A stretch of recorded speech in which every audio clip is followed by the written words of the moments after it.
Mga inarereklamong tricycle kolorom na nga. Hahari-harian pa sa kalsada.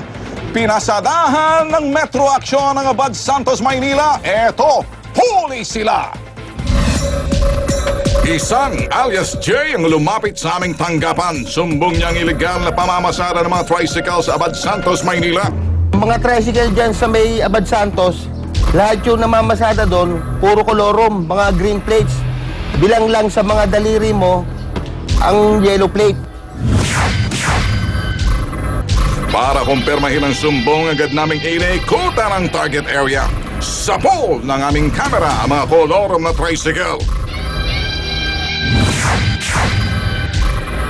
Matapos makumpirma, agad kaming nakipag-ugnayan sa Manila Traffic and Parking Bureau o MTPB upang maaksyonan ang iligal na gawain ng mga kolokoy. Kasama ang MTPB, mabilis na kinasang raid sa lugar. Caught in the act ang mga kolorom na tricycle.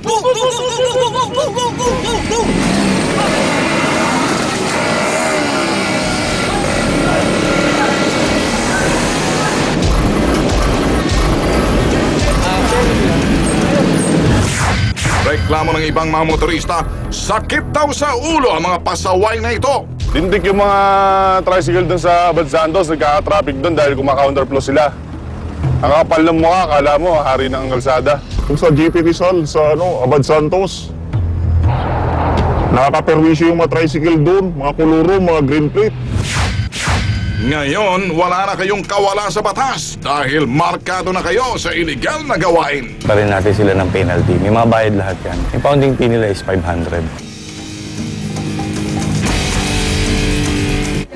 Kung meron kayong nakitang katiwalian, maling sistema o mga problema sa lansangan na hindi na-aksyonan, ipadala nyo lang sa aming email at videolante@gmail.com. Magmasid, makialam, maging videolante.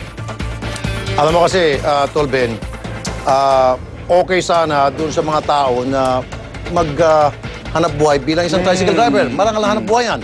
Di ba? Kaysa sa magnako, mga hold up. Pero dapat ilagay sa lugar. Pero, Tol, Di ba, pag oras na hindi na nilagay sa lugar yung kanilang trabaho, andito tayo para yan. pigilin sila. Pero may mga bagay din na dapat malaman ng tao. Itong mga sinasabing, itong mga pumapasada na to, sasakay, hindi sinasabing pamasahe. Pagdating doon sa lugar, sasabihin sa'yo, doble, triple, pag ikay pumalma, makukuyog ka. Ayun. Babalayan. Okay. Kaya nga, papahintuin natin mga yan. Iyan. Sa mga susunod pang araw, marami pa tayong papahintuin ganong klase Yan. mga illegal na gawain. Yan! Ito ang isang kaso na mapapakamot po kayo ng ulo. 5 estudyante sa Pasig ang hindi pinayagang mag-enroll ng kanilang principal. Ang atraso po, pinuno nila ng autograph ng mga kaklase ang kanilang PE uniform bilang souvenir. O ano masama doon? Well, wala nga po. Pero si principal, nagdesisyon na, no way, Jose. Pero dahil may katwiran, ipinaglaban natin ang tama. Ito po, panoorin nyo. Sabi niya po, wag na daw po patawag yung magulang. Diretso na ano daw po, tanggal na po kami. Masakit. Kasi mahirap pong ang anak ko yung matigil sa pag-aaral. Ito ang himutok ng mga magulang ng 5 estudyante ng San Joaquin Calawaan National High School sa Pasig. Ito ay matapos ang naging deklarasyon ng kanilang principal na si Resurrection Cacnyo na hindi raw sila maaaring mag-enroll sa nasabing paaralan. Noong Marso 23, sinulatan kasi ng magkaklase ang isang PE t-shirt bilang souvenir sa huling araw ng klase. Pumasok po kami, nakita po namin yung 4th year na nag-signature na po sa t-shirt nilang PE. Tapos po ginaya po namin, kala po namin pwede po yun. Isa pa ako sa nagsulat sa PE uniform ni Rupa May. Para po kahit papano, meron pong remembrance po.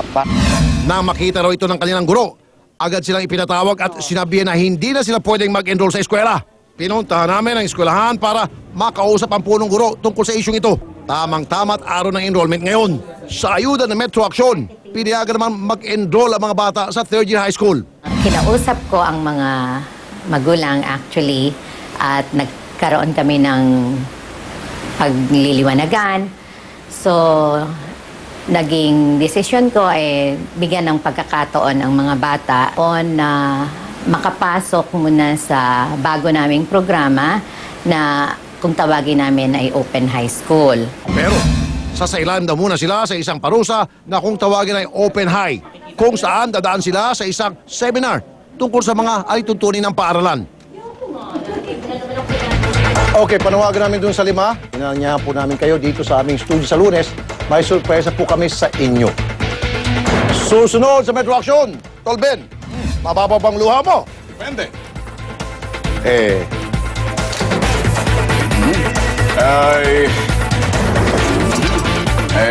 Depende sa kwento ng heavy drama. Kaya nga hindi ako nagsalita, hinihintay ko talaga yung reaksyon mo eh.